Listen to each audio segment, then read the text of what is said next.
untuk jadikan gulai masam tempoyak ikan patin korang lebih sedap.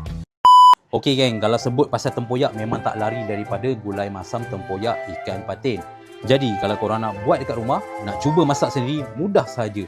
Korang boleh gunakan salah satu daripada 3 cara ni untuk jadikan gulai masam tempoyak ikan patin korang lebih sedap. Yang pertama, korang gunakan tempoyak manis sahaja. Macam mana nak jadikan dia masam? Korang letak sedikit asam keping.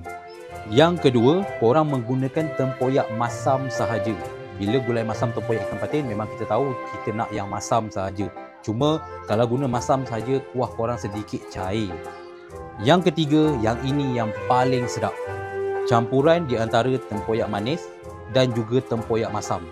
Tempoyak masam menjadikan gulai korang masam dan tempoyak manis menjadikan gulai ataupun kuah gulai korang pekat.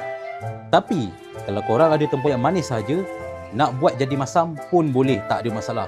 Cara dia, korang tengok video saya yang sebelum ni, saya ada tunjukkan cara macam mana nak buat tempoyak manis jadi masam dan ianya lagi sedap daripada guna tempoyak yang betul-betul masam.